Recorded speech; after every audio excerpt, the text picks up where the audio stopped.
Bonsoir à tous, Nya Shedel. Avant de commencer, je voulais déjà m'excuser pour mon absence. Avec la rentrée, le boulot, la famille, bref, j'étais complètement débordée. Mais ça y est, je suis de retour. D'ailleurs, bienvenue à tous les nouveaux qui viennent de nous rejoindre. Je suis trop contente de vous accueillir.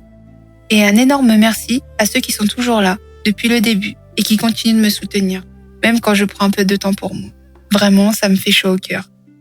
Petite info, pour ce mois d'octobre, je vais vous raconter exclusivement des histoires d'horreur, pour rester dans l'ambiance d'Halloween. Et donc, en ce premier jour du mois, voici l'histoire que j'ai choisie pour vous. Accrochez-vous bien, parce qu'elle mélange divorce, mensonge, amour et paranormal.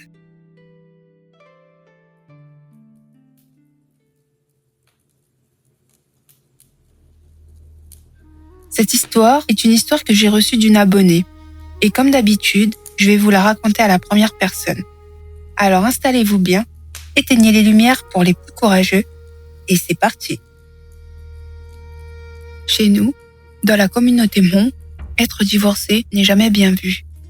Peu importe la situation, peu importe la faute, c'est toujours la femme qui est pointée du doigt. Toujours elle la méchante, toujours elle qui doit porter la honte. Moi, j'ai divorcé parce que mon mari était violent du matin au soir. Si je n'étais pas partie, je crois que je ne serais même plus là aujourd'hui.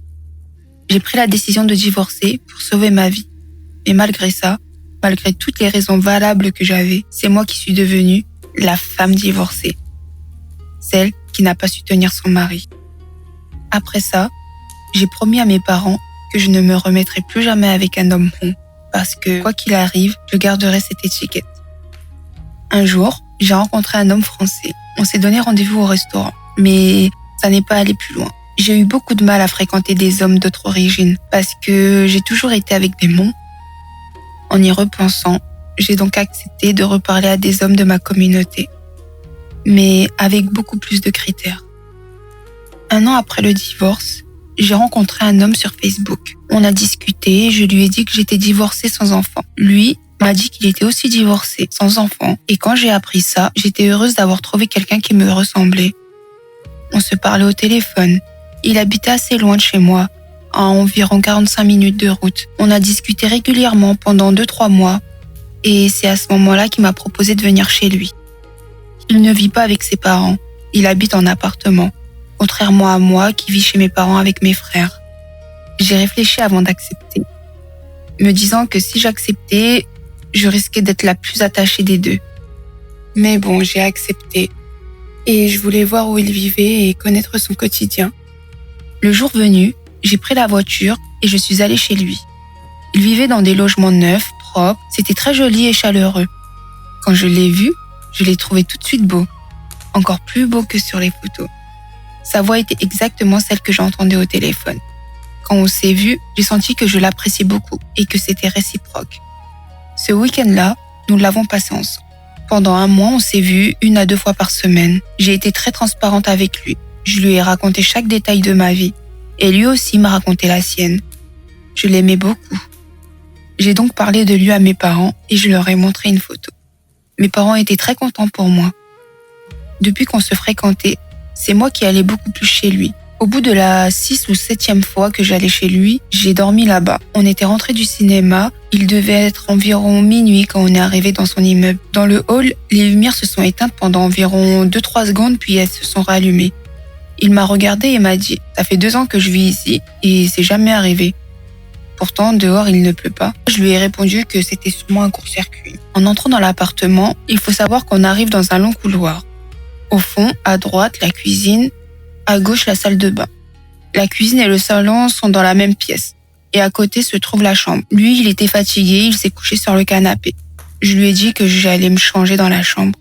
Quand j'ai ouvert la porte de la chambre, il y avait un grand miroir sur pied en face. Dès que j'ai ouvert, j'ai regardé le miroir et j'ai cru voir une femme. J'ai sursauté et je me suis dit que c'était sûrement mon reflet. En allumant la lumière, il n'y avait plus personne dans le miroir et ça ne pouvait pas être mon reflet parce que le miroir était tourné d'une façon où je n'étais même pas en face. J'ai trouvé ça bizarre, mais je me suis dit que c'était sûrement la fatigue. Je me suis donc changée et je l'ai rejoint sur le canapé. Il m'a demandé si je voulais regarder un film. Je lui ai dit non, que vu qu'on revenait du cinéma, on était fatigués et puis en plus demain je devais rentrer. On est donc allé dormir. Pendant la nuit, j'ai entendu de la vaisselle bouger, comme si quelqu'un était dans la cuisine. La porte était entrouverte et moi j'ai le sommeil très léger, donc dès que j'ai entendu ça, j'ai commencé à le réveiller. Et la vaisselle elle bouge. Il ne répondait pas au début, alors je l'ai secoué plus fort. Et tu entends ? Va voir ce qu'il se passe dans la cuisine. C'était comme s'il ne voulait pas se lever. Il m'a répondu que ce n'était rien et que je devais me rendormir. J'ai refermé les yeux, mais j'ai entendu la vaisselle encore plus fort. Je l'ai réveillé de nouveau et je lui ai demandé de se lever parce qu'il y avait un boucan dans la cuisine. Il ne répondait pas. Je l'ai retourné et il m'a dit « Ce n'est rien, c'est peut-être une souris ». Je lui ai répondu « Ton logement est neuf, comment pourrait-il y avoir des souris ici ?» Il m'a dit que si, il y en avait parfois. Je lui ai alors fait remarquer que depuis que je venais chez lui, je n'avais jamais vu la moindre trace de souris. Et s'il y en avait, il y aurait des excréments, mais il n'y avait rien. Il m'a répondu que j'ignorais comment ça se passait, que les souris bougeaient beaucoup ici et qu'il l'en entendait parfois. Je lui ai demandé d'aller vérifier. Mais il m'a demandé de me rendormir et m'a assuré que ce n'était que des souris. Il ne voulait pas se lever. J'ai fini par me recoucher et me mettre sous la couette.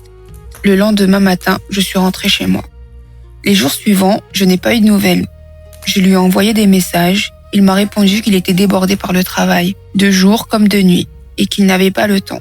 Peu importe mes messages, il répétait qu'il avait beaucoup de travail et qu'il m'appellerait quand il aura un peu plus de temps. Pendant environ 4 jours, silence. Puis il m'a appelé et s'est excusé. J'ai accepté ses excuses. Pendant 3 semaines, on ne s'est pas vu. Un week-end, je lui ai proposé qu'il vienne chez moi. Il m'a répondu que c'était plutôt à moi de venir, car ses amis nous avaient invités à un anniversaire. J'ai donc accepté d'aller le voir. La veille, j'ai pris la route pour aller chez lui. Arrivé, il avait déjà préparé le dîner. Après avoir mangé, on s'est installé devant la télé. Le lave-vaisselle s'est mis en marche tout seul. C'était un ancien modèle, il fallait parfois le taper pour qu'il fonctionne. On regardait le film et j'ai entendu la machine se remplir d'eau. Puis l'eau s'est arrêtée. J'ai tourné la tête pour regarder, je lui ai demandé ce que c'était. Il m'a dit de ne pas m'inquiéter, que ça arrivait souvent et qu'il appellerait le plombier pour vérifier. Je lui ai dit que depuis que je venais chez lui, je n'avais jamais vu ça. Mais il a minimisé les choses en disant que c'était qu'une vieille machine. On a continué à regarder la série. Il était environ 2h du matin, à la fin du dernier épisode, quand une casserole avec un couvercle en verre s'est renversée. Le couvercle est tombé et s'est cassé par terre. J'ai sursauté, j'ai cru à une intrusion par la fenêtre. J'ai crié, il a allumé la lumière et il a vu que c'était le couvercle en verre. On a commencé à ramasser et à nettoyer ensemble. Je lui ai expliqué comment je l'avais posé tout à l'heure, correctement sur la casserole. Il m'a dit qu'il ne savait pas ce qui avait pu se passer. « Peut-être que tu l'as mal mis », a-t-il dit. « On en achètera un autre demain. » Puis on est parti se coucher. Cette nuit-là, vers 5h du matin, j'ai commencé à avoir faim. Nous avions dîné tôt et il restait des restes. Je ne voulais pas le réveiller, donc j'ai allumé le flash de mon téléphone plutôt que la lumière. Arrivé dans le salon, je n'ai pas allumé la lumière. J'ai éclairé la cuisine avec le téléphone. Et là, j'ai vu une femme debout. J'ai regardé son visage, il était tout bleu. Elle avait les yeux sombres, la langue très longue qui se tenait au-dessus de la casserole. J'étais terrifiée. Je n'avais jamais vu cette femme. Elle avait les cheveux longs, elle était habillée en tenue mon, mais ses cheveux étaient en pétard. En la voyant, j'ai hurlé et elle a disparu. Mon copain s'est levé et est venu immédiatement. J'ai allumé la lumière et j'ai regardé à l'intérieur de la casserole. Il n'y restait presque rien. Et là où la femme se tenait, il y avait des restes par terre. J'étais figée, incapable de bouger, incapable de parler. Il m'a demandé de lui expliquer ce qui s'était passé et je lui ai répondu que je ne savais pas comment le lui raconter et que ça lui ferait trop peur. Il a insisté, je lui ai dit « Pourquoi il y a des esprits dans ton logement ?» Il m'a répondu qu'il vivait là depuis 2 ans et qu'il n'avait jamais rien vu à part des souris. Je lui ai dit qu'il mentait. J'avais vu de mes propres yeux une femme manger dans la cuisine. Il a dit que c'est comme dans les films, que ce n'était pas réel. Je l'ai poussé à venir voir le sol et il y avait effectivement des traces. Il m'a accusé de m'imaginer des choses. J'ai insisté. Non, j'ai vu une femme manger là-dedans. Il m'a répondu que c'était sûrement les films ou mon imagination. Je lui ai dit que je ne reviendrai plus ici. S'il voulait me voir, ce sera chez mes parents. Il m'a répondu que non, que chez mes parents, c'était petit. Je lui ai dit que s'il ne voulait pas venir, je ne viendrais pas non plus. Nous nous sommes donc disputés toute la nuit. Je lui ai dit que s'il ne me disait pas la vérité, je partirais Il m'a dit de partir. La porte était ouverte. J'ai donc préparé mes affaires et avant de partir, je lui ai dit « Vous êtes tous pareils. Une fois que vous avez ce que vous voulez, vous nous jetez comme des objets. » Il n'a rien répondu. J'ai claqué la porte et je suis partie. J'étais déçue. Je me voyais construire ma vie avec lui et voilà, il n'était même pas honnête. Après cela, je ne l'ai plus jamais appelé. Pendant 1 semaine, je n'ai répondu ni à ses appels ni à ses messages. Tous les jours, il m'envoyait des messages et il m'appelait. Mais je ne répondais jamais. Jusqu'au jour où il est arrivé devant chez moi. Il a sonné, c'est mon frère qui a ouvert. Il a demandé si j'étais là. Ce jour-là, j'étais effectivement chez moi. Si j'avais su qu'il venait, je serais sortie. Mais j'étais là. Mon frère est donc venu me chercher pour me dire que mon ami était là. Ne voulant pas que ma famille sache qu'on était en froid, je suis allée parler avec lui dans sa voiture. Arrivé dans la voiture, je n'ai rien dit au début. Il s'est excusé plusieurs fois. Je lui ai demandé pourquoi il ne s'était pas excusé directement la semaine précédente, quand j'étais partie. Il m'a dit qu'il s'excusait vraiment, que s'il avait su que je ne lui parlerais plus pendant 1 semaine, il se serait excusé le jour même. Je lui ai répondu que c'était du passé, mais que si on voulait continuer, il devait me dire la vérité sur son appartement. Ce que j'avais vu était réel, et il cachait quelque chose. Il ne répondait pas. Je lui ai dit « D'accord, ce n'est pas grave, je rentre ». J'ai commencé à ouvrir la portière.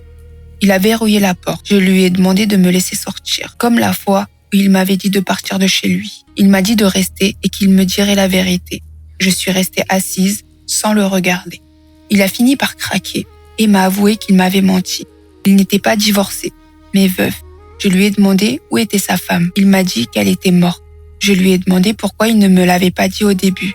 Il s'est excusé. Il avait peur de me dire la vérité, de peur que je le repousse. Je lui ai répondu que la peur n'était pas importante. Je voulais juste la vérité. Je cherchais l'amour, pas le mensonge. Il m'a expliqué qu'il vivait avec sa femme dans cet appartement et que c'est là qu'elle était morte. Quand il m'a dit ça, j'ai eu la chair de poule sur tout le corps. Il m'a expliqué qu'après la mort de sa femme, il n'a pas voulu quitter le logement parce qu'elle lui manquait. Il est donc resté. Les affaires de sa femme avaient été jetées, sauf le lit où ils dormaient ensemble. Quand il m'a dit ça, je lui ai demandé si elle était morte dans le lit où j'avais dormi. Il m'a dit que la literie avait été changée. À l'entendre, j'étais terrorisée. Je voulais juste sortir d'ici et ne plus jamais lui parler. Il s'est excusé de m'avoir caché cela. Je lui ai demandé si la femme que j'avais vue, c'était sa femme. Il m'a dit que c'était sûrement elle. Depuis la mort de sa femme, il entendait parfois la vaisselle, retrouvait des restes de nourriture comme si quelqu'un avait déjà mangé et trouvait parfois des fruits déjà entamés. Il savait que c'était elle, car avant sa mort, il n'y avait jamais eu rien de tout cela. Je lui ai dit « Pourquoi tu m'as menti en me disant que c'était des souris? Si tu m'avais dit la vérité dès le départ, je ne me serais même pas mise dans un tel état. » Il s'est excusé et m'a dit qu'il m'aimait beaucoup et que c'est pour cela qu'il avait eu peur de me dire la vérité tout de suite. Je lui ai répondu que si, au contraire, il avait attendu qu'on se marie pour me l'avouer, je l'aurais quitté, quitte à être une 2e fois la femme divorcée. Il a commencé à pleurer. Je ne l'avais jamais vu pleurer avant. Même s'il pleurait, je ne l'ai pas consolé. Je lui ai dit que s'il avait terminé de parler, j'allais rentrer chez moi. Il m'a demandé si on était toujours ensemble. Je lui ai répondu que je ne savais pas. J'ai ouvert la porte et je suis partie. Je ne lui ai envoyé aucun message après ça.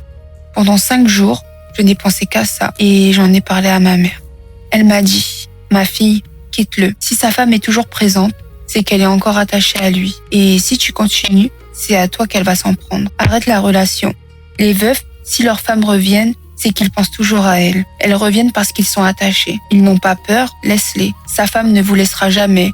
Et si ce n'est pas toi, ce seront vos enfants. » J'ai réfléchi et elle avait raison. Je ne veux pas vivre dans l'obscurité. Je sors déjà d'une relation toxique et je ne veux pas enchaîner sur quelque chose d'autre. J'ai donc envoyé un message. Nos chemins ne sont pas faits pour finir ensemble. Ça s'arrête là. Qu'il trouve une femme qu'il aime et qui prendra soin de lui. Il n'a pas accepté. Il m'a dit qu'il n'aimait que moi et qu'il attendrait, peu importe le temps que cela prendrait. Je lui ai dit de faire ce qu'il voulait, mais de mon côté, c'était terminé. J'ai bloqué tout contact avec lui. Numéro, Facebook. Il ne pouvait plus me joindre et il n'est jamais revenu chez mes parents. De toute façon, j'avais tout raconté à ma famille. C'était terminé. Après ça, je ne sais pas ce qu'il est devenu et je n'ai pas envie de le savoir. Quand on est divorcé, il faut être un peu plus prudente. Surtout sans enfants. Certains hommes sont vicieux et ils veulent profiter. Donc prenez votre temps pour bien choisir. Voilà l'histoire que mon abonné m'a partagée. Et vous, vous aurez fait quoi à sa place? Est-ce que vous aurez fui dès le premier signe ou est-ce que vous serez resté par amour? Dites-moi en commentaire parce que moi, je crois que dès le miroir, j'aurais déjà pris mes affaires. Merci d'avoir écouté cette histoire jusqu'au bout. J'espère que cette première histoire du mois vous aura plu. N'hésitez pas à me soutenir en likant, partageant et en vous abonnant si ce n'est pas déjà fait. Je vous donne rendez-vous très bientôt pour une nouvelle histoire d'horreur et en attendant, prenez bien soin de vous. À bientôt sur Story Monk FR. Salut!